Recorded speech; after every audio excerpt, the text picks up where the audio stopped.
봉의 김선달의 이야기.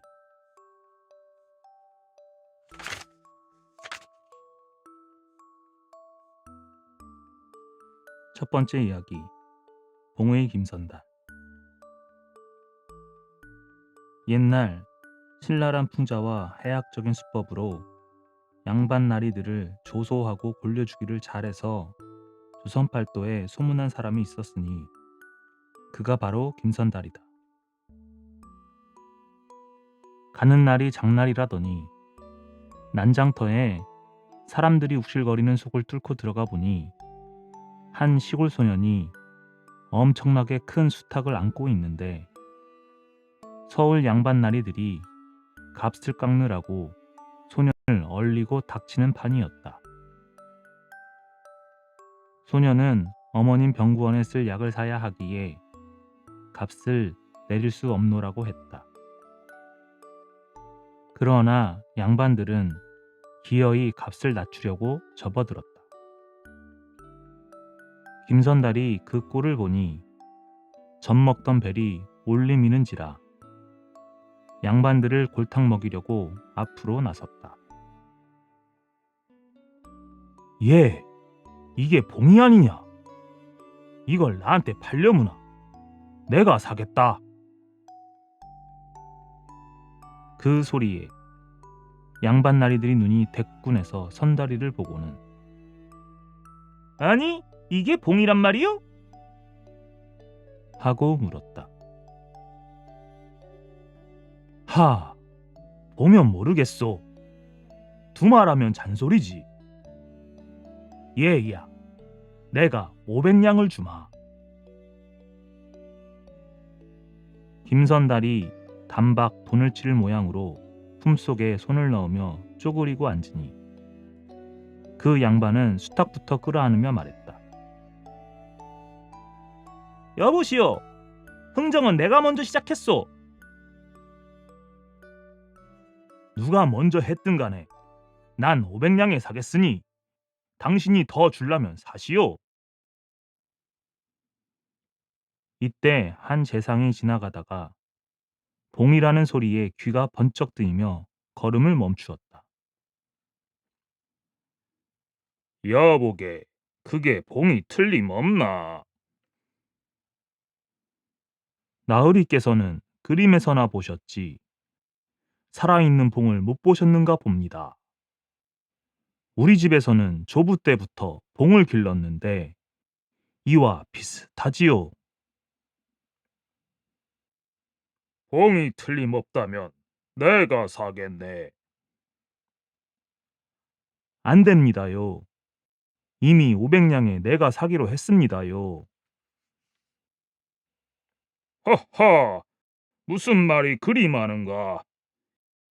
얘야, 내가 600냥을 주마. 얘야, 내가 800냥을 주겠다. 얘따 1000냥이다. 재상은 1000냥을 던지고는 수탉을 안고 일어섰다. 이러다 보니 숱한 구경꾼들이 모여서 보다가 수탉을 봉이라고 우기는 김선달을 미친놈이라고 수군거렸다. 그러나 수탉을 봉이라며 1000냥에 사는 재상을 보고서는 너무나도 어기 막혀 입을 딱 벌린 채 보고만 있었다. 이때 청지기가 재상을 보고 대감님, 이건 수탉이 아니옵니까? 하고 물었다. 아따, 상놈의 눈엔 똥이 핀 게 분명해. 그렇지 않고서야 어찌 봉을 닭으로 본단 말이야. 잔말 말고 어서 가자. 이리하여 시골 소녀는 김선달이 덕분에 돈 1000냥을 받아 어머니의 병을 고치게 되었고 이때부터 김선달은 봉의 김선달이라 불리우게 되었다고 한다.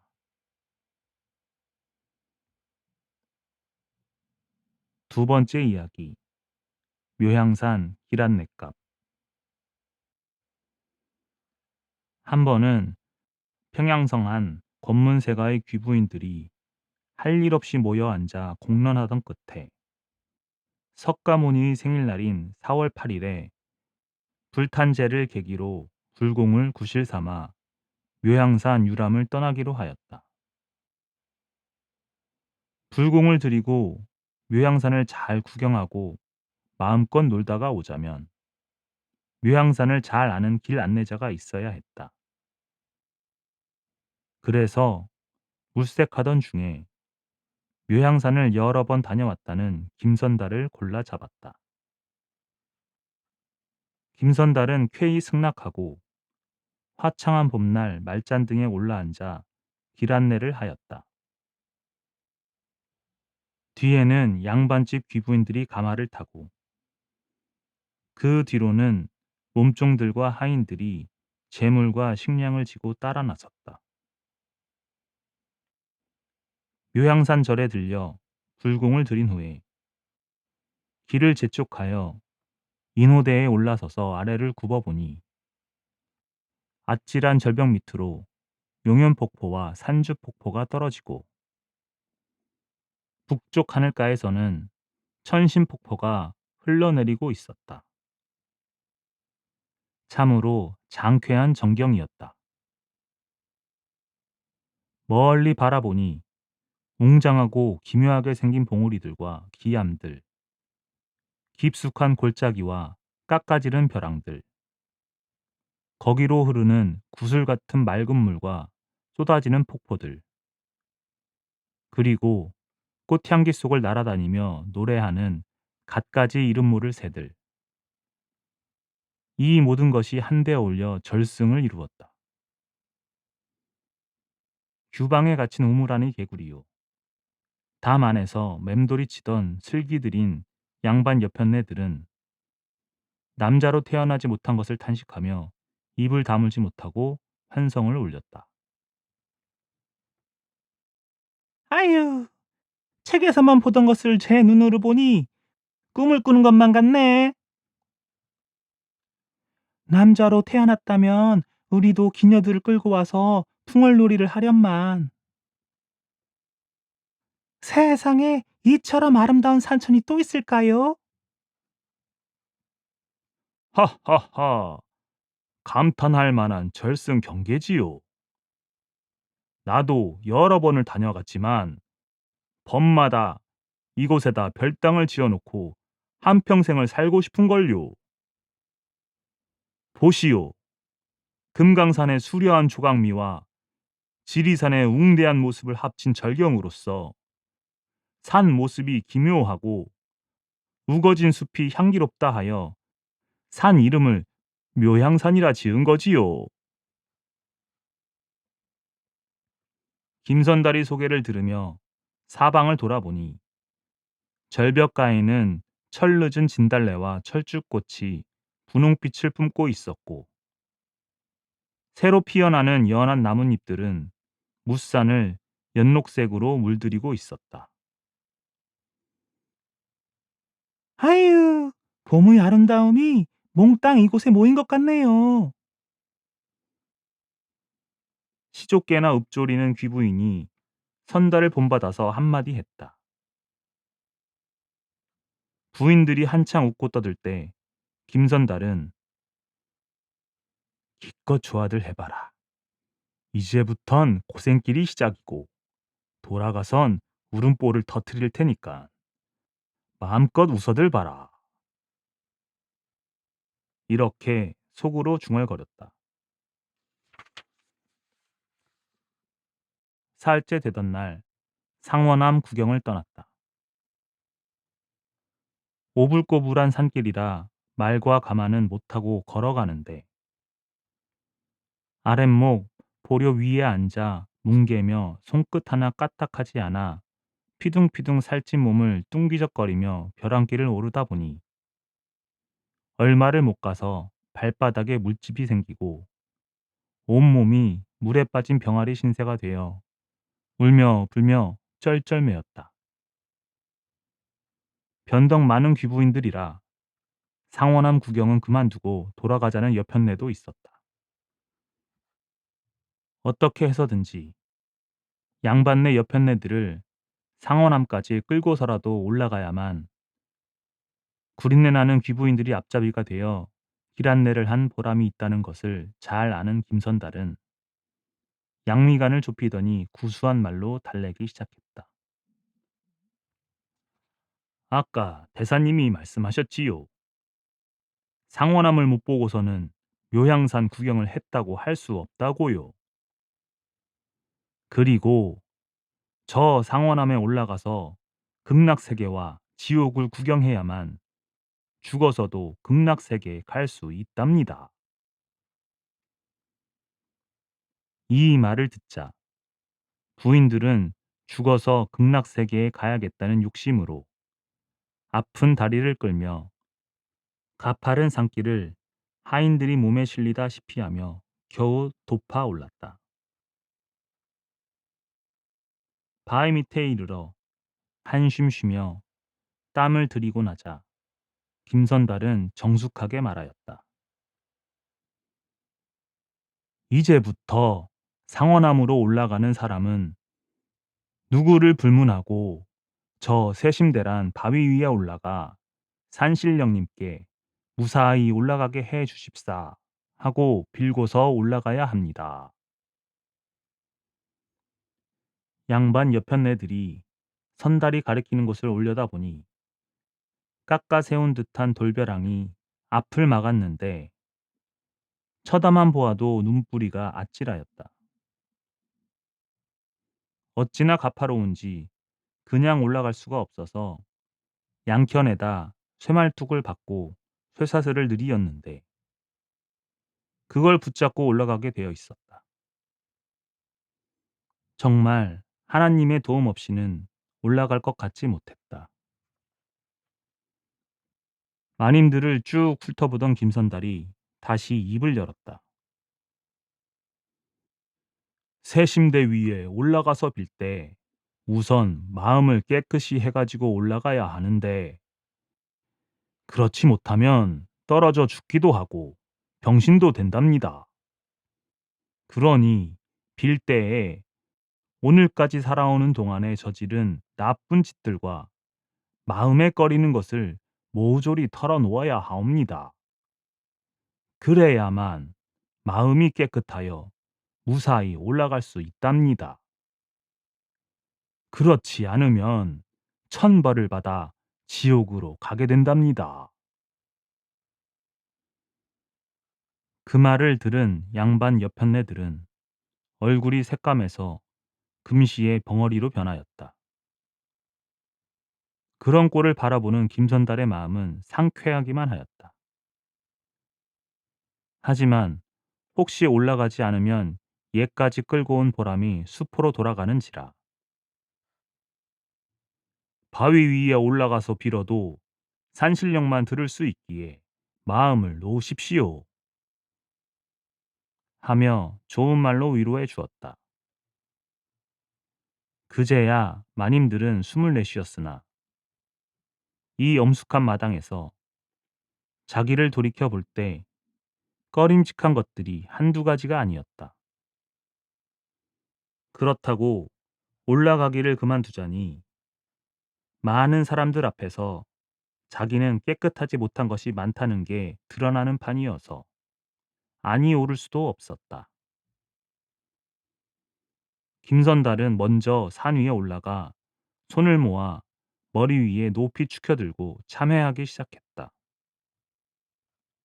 그는 만인들이 들으라고 일부러 거짓말을 꾸며대어 큰 소리로 남의 등을 쳐먹고 남봉을 피우면서 남의 집 유부녀와 간통한 죄가 막심하니 산신령님께서 자비를 베풀어 용서해 주시고 극락세계에 보내달라고 빌고는 성큼성큼 올라갔다. 그리고 부인들이 안 보이자 뒤로 돌아서 새심대 바위 밑에가 숨어서 품속에 간직해 두었던 지필묵을 꺼내었다. 이윽고 한 사람씩 새심대에 올라서 빌기 시작하는데 김선달의 책에는 양반 여편네들이 남편의 세력을 믿고 종을 구박하고 때린 일, 젊은 사내와 간통한 일 등이 죄다 적히었다. 어쨌든 양반 여편네들은 빌고 죄를 용서받은 덕분인지 모두 무사히 상원함에 올라 천하절승을 구경하고 돌아왔다. 그 후 몇 달이 지나자 김선달은 백발 노인으로 변장하고 양반 여편네들 집을 한 집 한 집 찾아다니며 묘향산 길안내 값을 받아내는데 모두가 첫마디에는 못 주겠다고 앙칼진 목소리로 거절하다가도 남편과 부모조차 모르는 오직 자기만이 알고 있는 누추한 비밀까지 한 가지 두 가지 끄집어내는 바람에 곱삭곱삭 말을 들었다.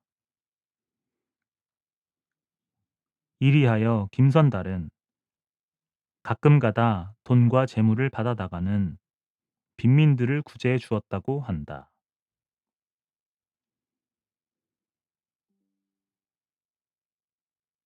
세 번째 이야기. 양반들을 골려주다. 한 번은 김선달이 한 고을로 내려가니 양반나리들이 등살에 백성들이 길을 펴지 못했다. 양반과 쌍놈의 차이가 하늘과 땅 같던 때의 일이라 가히 짐작은 할 수 있어도 그들의 행패가 너무나 가심한지라 김선달은 차마 눈뜨고는 볼 수 없고 듣고서는 참을 수가 없어서 그 고을에서 손꼽히는 양반네 집으로 찾아갔다.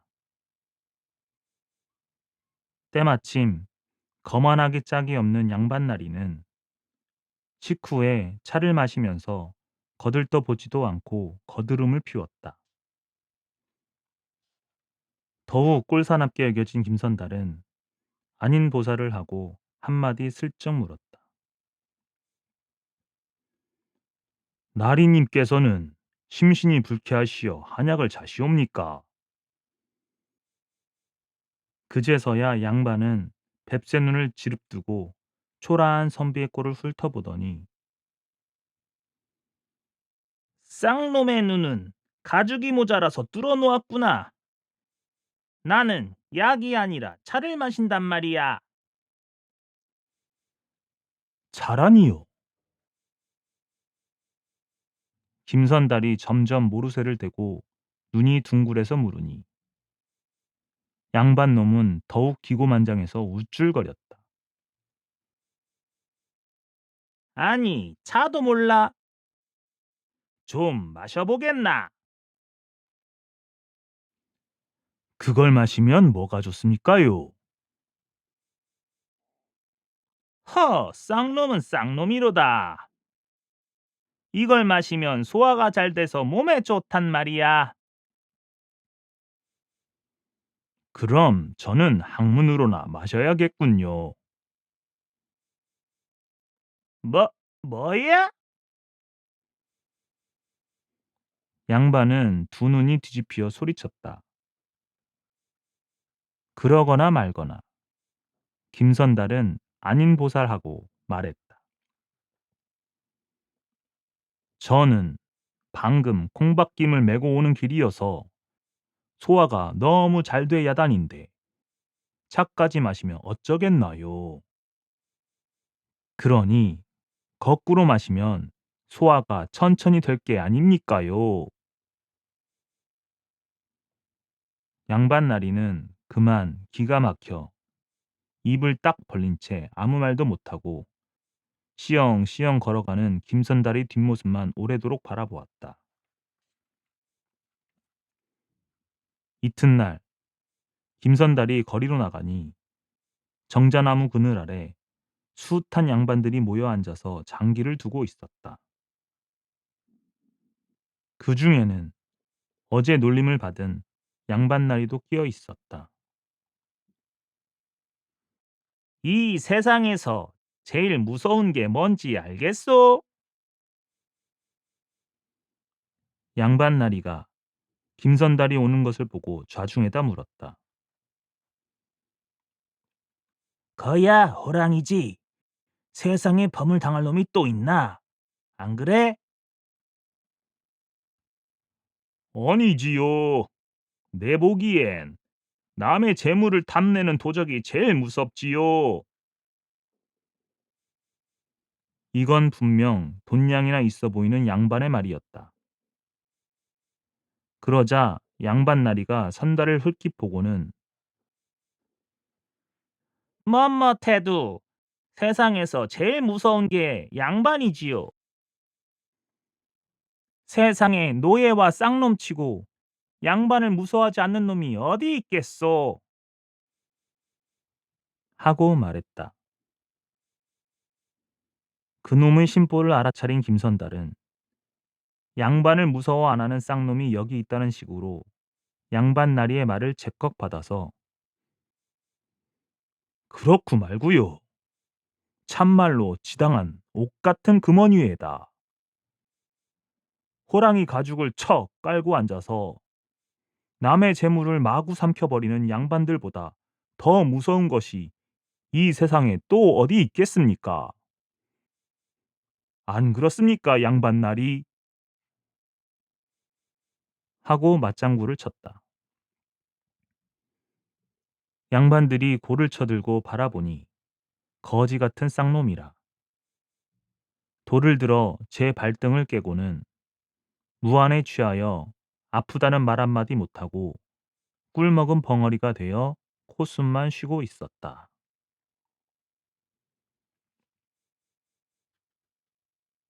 네 번째 이야기. 겨울벌을 팔아먹다. 한 고을의 부자가 목돈을 벌려고 평양에 왔다. 고을에서 백성들의 피땀을 빨아먹을 대로 빨아먹고 재산을 긁어모을 대로 긁어모은 부자는 그래도 성차지 않아서 평양에 와서 논을 사가지고 더 많은 돈을 벌어 호의호식하려고 했다. 그는 유명한 기생 초랑이네 집에 들어박혀 먹고 마시고 놀면서 숱한 거강꾼들을 내세워 토지를 사게 하였다. 이 소식을 들은 김선달은 대동벌 지주들을 찾아다니면서 그들이 땅을 먼저 샀다. 김선달이 땅을 사는 데는 다른 사람들과 유별나게 땅이 언동안만 사고 땅이 녹으면 원주인의 소유로 한다는 특별 조건부를 내걸고서 팔라고 하니 남의 등을 쳐먹는데 이골이 난 지주들이 얼씨구 좋다 하고 춤을 추면서 앞을 다투어 팔다 보니 며칠 사이에 평양 부근의 대동벌은 모두 김선달의 소유로 되었다. 물론 김선달은 겨울 동안이란 말을 입 밖에 내서는 안 된다는 다짐을 바꿔서 샀다. 그 바람에 부자의 거광꾼들은 찾아간 곳마다에서 김선달이 샀다니 나중에는 김선달을 찾는 수밖에 없었다. 거강꾼들이 손이야 발이야 하고 빌어서야 김선달은 못 이기는 척하고 임자들의 낯을 봐서 한 백섬지기를 눕게 팔겠네 하고 대답했다. 일이 성사되고 그도 누군 값으로 사게 된 부자는 김선달을 따라서 백섬지기의 눈을 돌아보았다. 돌아보았대야 눈 덮인 허허 벌판을 구경했을 뿐이다. 그러나 그 벌판이 자기가 욕심내던 논들이라 부자는 김선달한테서 땅 문서를 받아서 품속에 넣고는 돈을 주었다. 그런데 봄이 돌아와서 삭군들을 구했으나 한 사람도 응하지 않고 미친놈이라고 욕을 하였다. 그래서 왜 그러느냐고 물었더니 그 땅은 아무 지준의 땅이라고 했다. 그래서 다른 논으로 가봤더니 일꾼들이 논가리를 하고 있었다. 부자는 눈이 둥글해서 한 농부에게 물었다. 임자들은 도대체 누구네 눈을 가나? 최치한 어른네 논을 갑니다요. 아니, 이건 지난 겨울에 내가 샀는데 최지준의 눈이라니 웬 말이냐? 우리 집 주인께선 겨울 동안만 팔았다고 했습니다. 그제야 의심이 생긴 부자는 기생집으로 달려와 땅 문서를 들춰보니 분명히 겨울철 땅이 언 동안만이라고 똑똑히 쓰여 있었다. 맹랑하기 짝이 없었으나 수소문하여 김선달을 찾아가서 사정하고 구걸하니 선달의 대답인즉 이미 그 돈을 고을이 원임자들에게 돌려주었수다 라고 했다. 그 말에 부자는 빈자루가 되어 그 자리에 주저앉고 말았다.